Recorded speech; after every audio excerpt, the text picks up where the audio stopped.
አዲስ ሚዲያ ኔትወርክ ደግሞ ያለምን አዳር በመፈተሽ ዘርዘር አድርጎ አሰናስሎ የሚያቀርባቸው መረጃዎች ደግሞ የዕለቱ ስንቅ ይሆናል ማለት ነው። ባልደረባችን ተስፋውን ኢንሳይድ ጋብዥ ውስጥ እንዴት አድርክ ተስፍሽ? እንደምን አደራችሁ ራቢያና ሰለሞን? እንደምን አደራችሁ ክቡራን ተመልካቾቻችን? መቼም በ24 ሰዓት ውስጥ በርካታ ዓለም አቀፍ ጉዳዮች ይኖራሉና መገናኛ ብዙሃን ተቋማት በፊት ገጻቸው ምን ጉዳዮችን አነሱ?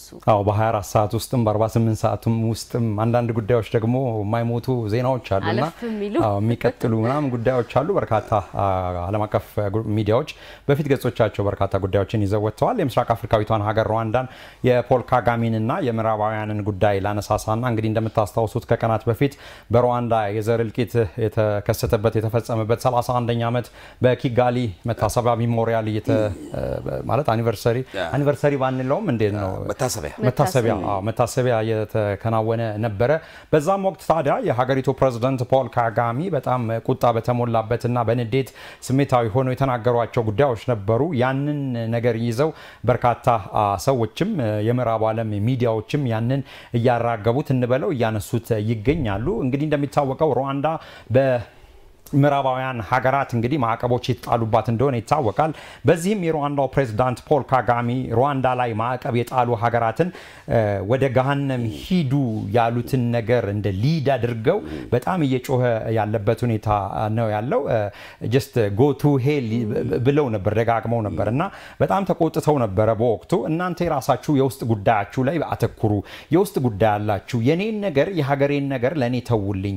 የሩዋንዳን ጉዳይ ብቻም ሳይሆን አፍሪካ ሀገራት ላይ ምዕራባውያን ሀገራት የምትገቡበት ይሄ ኢንተርናል ሶቨርኒቲን በሚጥስ መልኩ የምትገቡበትን ነገር ወደ ጎን ብታደርጉ መልካም ነው ጥሩ ነው ሲሉ የተናገሩበት ሁኔታ አለ። ታዲያ በቱትሲ ብሔረሰብ ላይ ተፈጸመውን የዘር ማጥፋት 31ኛ ዓመት ቀደም ብዬ የምንጠቀስኩት በሚታሰብበት ሰዓት እንግዲህ ውዝግባቸው ታዲያ እንደሚታወቀው በዲሞክራቲክ ሪፐብሊክ ኮንጎ በኤም23 አማጽያንን ድጋፍ ታደርጋለች ስትባል ሩዋንዳ ስትከሰስ ማዕቀብም ሲጣልባት ስትወቀስ እንደነበር ይታወቃል። በቅርቡም እንደምታስታውሱት በኳታሩ ንጉስ በዶሃ የኳታሩ ንጉስ የሩዋንዳውን ፕሬዝዳንት ፖል ካጋሜንና ፌሊክስ ሺሴኬዲን ለማወያየት መሞከራቸው ይታወቃል። የአፍሪካ ህብረት የወቅቱ ሊቀመንበርም የአንጎላው ፕሬዝዳንት እንደዚሁ ሙከራዎች አሉ በአፍሪካ ህብረት ደረጃም። ታዲያ ማዕቀብ በጣሉ ምዕራባውያን ሀገራት ላይ በቁጣ በመናገር ወደ ገሃነም ሂዱ ያሏቸው የሩዋንዳው ፕሬዝዳንት እንግዲህ በዚህ በኤም23 ላይ እጄ የለበትም ነው የሚሉት አሁንም ድረስ።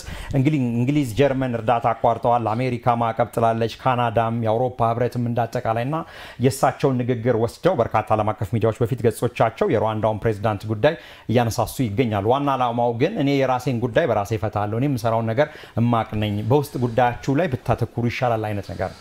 እንግዲህ ጎረቤት ሀገራቸው እየተበጠበጠችም ቆይታቸው እኔ ደህና እንደሆን ጎረቤቴም ሰላም ይሁን የሚለውን ነገር ደግሞ ራሳቸው ውስጣቸውንም እንዲፈትሹ የሚያሳስቡ ሀገራቶችም አሉ። ይሄን ካላደረክ ሌሎች ነገሮች ይከተላሉ የሚለው መልእክትም ያለበት ነው። ወደ ቀጣዩ መረጃችን ስናልፍ ደግሞ የፈረንሳዩ ፕሬዝዳንት ኢማኑኤል ማክሮን በትናንትናው ዕለት ለሀገራቸው ቴሌቪዥን ጣቢያ ፍልስጤምን አስመልክቶ የተናገሩት ንግግር እንግዲህ ትኩረትን ስቦ በዓለም አቀፍ ለሞንድን ጨምሮ የፈረንሳዩን በርካታ ዓለም አቀፍ ሚዲያዎች በፊት ገጻቸው ይዘው ወጥተዋል። ሰለሞንና የራቢያ እንግዲህ እንደምታውቁት ፍልስጤም ሀገር አይደለም እስከዛሬም ድረስ በተባበሩት መንግስታት ድርጅት ኦብዘርቨር ስታተስ ወይም የታዛቢነት ሚና ያለው ሀገር ነው። በርካታ ሀገራት አሁን ከዚህ ቀደም ሲወስዱት የነበረውን ፖሊሲ በማሻሻል ለፍልስጤም እስራኤል ችግር መፍትሄ ለማግኘት ግማሽ ርቀት ለመሄድ ፍልስጤምን እንደ ሀገር መቁጠር ተገቢ ነው የሚል ነው። ታዲያ በመጪው ሰኔ በሳውዲ አረቢያ በእስራኤልና በፍልስጤም መካከል ያለውን የሰላም ሁኔታ ላይ ጉዳይ ላይ በሚወያየው መድረክ ላይ ፍልስጤምን እንደ ሀገር ፈረንሳይ ለመቁጠር ዝግጅቷን ማጠናቀቋን ነው የገለጸችው። ነገር ግን እስራኤል ተቃውሞ አሰምታለች። የፈረንሳዩ ፕሬዝዳንት ኢማኑኤል ማክሮን ታዲያ ሀገራቸው መዘጋጀቷን አስታውቀዋል። በዚህም እንግዲህ ይህ የምናደርገው ማለትም ለፍልስጤም ለሀገርነት እውቅና የምንሰጠው ማንንም ደስ ለማሰኘት ሳይሆን የሆነ ቦታ ላይ ልክ የምንሆንበት አግባብ ስላለ ነው። ፍልስጤማውያን ሀቅ አላቸው፣ እውነት አላቸው፣ ሀገርነት ይገባቸዋል። ሀገር ስትሆኚ ሉዓላዊነት ይኖርሻል፣ ዲፋይንድ የሆነ ቴሪቶሪ ይኖራል፣ ሶቨርኒቲ ይኖራልና ሀቅ ስላላቸው ነው ሲሉም እንግዲህ ማክሮን አያይዘው ጠቅሰዋል። እንግዲህ በአውሮፓ ህብረት አባል ሀገራት ውስጥ ጀርመንና ፈረንሳይ ያላቸውን ከፍተኛ ተጽዕኖ ፈጣሪነት ማወቅ ይቻላል። የማክሮንን እውቅና ሰጣለው ነገርን ፍልስጤማውያንን ትክክለኛና ተገቢ ነው የሚል አሞካሽተውታል። በአንጻሩ ደግሞ እስራኤል የተናጠል እውቅናው ለሽብርተኝነት የሚደረግ ሽልማትና ለሐማስ ማበረታቻ ነው ስትል በውጭ ጉዳይ ሚኒስትሯ ጌዲዮን ሳር በኩል ባወጣችው መግለጫ አስታውቃለች። እንግዲህ ለፍልስጤም አሁን እንግዲህ የሚምታቱ ነገሮች አሉ። ፍልስጤማውያን ሀገር መሆን ይጠበቅባቸዋል። ሐማስ ለፍልስጤም ነጻነት ታገላለሁ ይላል። በርካቶችም ደግሞ ሐማስ አሸባሪ ድርጅት ነው፣ ሽብርተኛ ድርጅት ነው የሚል ነው። ታዲያ ለፍልስጤማውያን ሀገርነት ታዲያ አይገባቸውም ወይ? ሀቅ የላቸውም ወይ? እውነታ የላቸውም ወይ የሚለው እንግዲህ አነጋጋሪ ሆኖ ነው። ታዲያ የቱ ጋር ነው ሽብርተኛ የሚያስብለው የሚያሰኘው? በርካቶች እኮ ሀገር ሆነዋል ፍልስጤማውያን በኋላ የሚሉ በርካታ ድምጾችም እየተሰሙ ነው። መሰል ሁኔታዎችን ሰላምን የሚያመጡ ተቀባይነት የሌላቸውና ከሰላም በተቃራኒው የሚያስጉዙ ናቸው ስትል እስራኤል የሰላ ትችት ሰንዝራለች። ታዲያ እንዳሉት ማክሮን በመጪው ሰኔ ወር በሳውዲ አረቢያ የሚደረገው ጉባኤ ላይ ለፍልስጤም ሀገርነት እውቅና ይሰጡ ይሆኑ የሚለው እንግዲህ የሚጠበቅ ነው የሚሆነው። እንግዲህ ይሄን ጉዳይ ብናነሳሳው በጣም ውስጡ ብዙ ጉዳይ ነው ያለው። የያሲር አራፋትን ጉዳይ፣ የፍልስጤም ፒኤልኦን ጉዳይ ማነሳሳት እንችላለን። የእስራኤል አረብ 1948 1956 1967 1973 የዮም ኪፑር ጦርነት ብዙ ጉዳዮች አሉ። ታዲያ ፍልስጤም ሀገር ይገባዋል የሚሉት በርካታ ሀገራትም አሁን ነገር ካነሳው እኮ አጠያቂ ነው የሚሆነው እንደ ሀገር እውቅናው ያው ብዙ ጉዳይ ነው። እንግዲህ 1948 እስራኤል እንደ ሀገር ነው የተመሰረተችው። የተበታተኑ አይሁዳውያን በወቅቱ በመላው ዓለም ተበታትነው የነበሩት ናቸው። ዴቪድ ቤንጉሪዮን 1948 ላይ ያው ሂትለርም ኦሹትስ ይሄ ሆሎኮስት ምናምን ብዙ ጉዳዮች አሉና እስራኤል ራሷ ዜጎቿ ላይ ጭፍጨፋ ደርሶ ያኔ አሁን ደግሞ ጋዛ ላይ ፍልስጤማውያንን እየጨፈጨፈች ነው የሚሉ በጣም የሰላ ትችት የሚሰነዝሩም አሉ። ያው ብናነሳው ብዙ ነው ጉዳይ ውስጡ። ከዚህ ወጣ ስንል እንግዲህ ያው ወጣ ብለንም ግን ደግሞ የተያያዘ ጉዳይ ነው። ዘ ሚድል ኢስት ሞኒተር ኢጂፕሽያን ኢጂፕሽን ወነ ሌሎች የመካከለኛው ምስራቅ ሚዲያዎችን ጨምሮ በርካቶች እንግዲህ ወደ 970 የሚሆኑ የእስራኤል ፓይለቶች ለእስራኤል መንግስት ማለት ይሄ የተኩስ አቁም ስምምነት እንዲደረስ ጠይቀዋል የሚል መረጃ አውጥተው ነበረ። ይሄንን ግን የእስራኤል መንግስት አስተባብሏል። በመረጃው ምንድነው ጋዛ ላይ የምንፈጽመው ድብደባ ይብቃን፣ ሰላም ይስፈን፣ ሁለቱ ማለት ፍልስጤምና እስራኤል ወይም ደግሞ ሐማስና እስራኤል እስረኞችን ልውውጥ ያድርጉ፣ የታገቱ ይለቀቁ ሙሉ በሙሉ የሚል አይነት ነገር መረጃ አውጥተው ነበር። እስራኤል አስተባብላለች። ታዲያ በዚህም 970 እስራኤል ፓይለቶች በጋዛ ላይ የምናደርገው ጥቃት ይብቃ በሚል ፊርማ አሰባስበው ፔቲሽን ማለት ነው ለእስራኤል መንግስት አስገብተዋል ተብሏል። በሚዲያዎቹ አገላለጽ መሰረት ፓይለቶቹ በጋዛ ላይ የምናደርገው ጦርነት ይብቃ፣ ምርኮኞች ይለቀቁ፣ ሰላም ይውረድ የሚል ፊርማ ነው አሰባስበው ያስገቡት የተባለው። ይህም በእስራኤል አየር ኃይል መካከል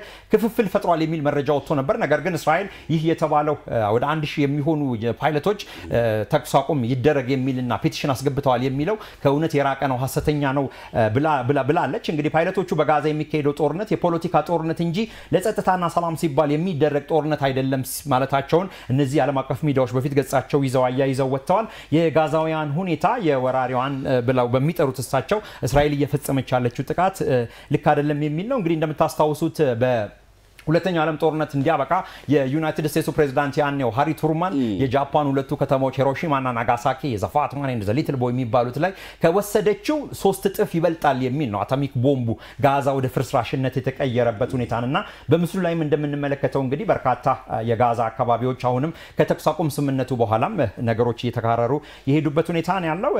ያስወራል ብዙ ያው ሰዓትም ስለሚገድበን ነው። ከዚህ ወጣ ስንል ታዲያ የኢራንንና የዩናይትድ ስቴትስን ጉዳይ እናነሳለን። እንግዲህ እንደምታስታውሱት የኢራን የኒኩሌር ስምምነት በ2015 ዶናልድ ትራምፕ በመጀመሪያው ዙር ወደ ፕሬዝዳንትነት ከመጡ በኋላ ኦባማን ተክተው ማለት ነው ወደ እንዳፋረሱትና ከዛ ስምምነት እንደወጡ ይታወቃል። ኢራን ዩሬኒየምን ኢንሪች እያደረገች ነው የሚል ነው። እንግዲህ መረጃው ምንድነው? አሁን ነገ ቅዳሜ ማለት ነው በኦማን ሙስካት የኢራንና የዩናይትድ ስቴትስ ተደራዳሪዎች በኢራን ኒኩሌር ጉዳይ ላይ በነገው ዕለት ጠረጴዛ ዙሪያ ላይ ቁጭ ብለው ሊወያዩ እንደሆነ ነው የተጠቀሰው። በዚህም የኢራኑ መንፈሳዊ መሪ አያቶላ አሊ ሆሚኒ ከአሜሪካ ጋር ያለን ግንኙነት እንግዲህ ማለት ኢራን ለሰላማዊ ፐርፐዝ ነው ኒኩሌርን እታጠቃለሁ እያለች ያለችው፣ ነገር ግን ኢራን የኒኩሌር ቦምብ ልትጠቀም ነው ልትይዝ ነው እያሉ ነው። በርካታ ጉዳዮች የተነሱ ይገኛሉ። ከዚህ ቀደምም ከቀናት በፊት የአረብ ሀገራት ምናልባትም ዶናልድ ትራምፕ ከእስራኤል ጋር ተመሳጥረው ኢራን ላይ ጦርነት የሚከፍቱ ከሆነ የአየር ክልላቸውን ለእስራኤልና ለአሜሪካ የሚፈቅዱ የአረብ ሀገራት እንደ ጠላት ይቆጠራሉ ስትል ኢራን ማስታወቋ የሚታወቅ ነው። የመጨረሻ መውጫዬ ላርገውና በኒውዮርክ የተከሰከሰውን ሄሊኮፕተርን ይመለከታል። በኒውዮርክ ሁድሰን ወንዝ ላይ ሄሊኮፕተር ተከስክሶ አብዛኛው የስፔን 6 ሰዎች የሞቱበት ሁኔታ አለ። የስፔን ቱሪስቶች ናቸው። እንግዲህ ኒውዮርክን ለሁለት የሚከፍል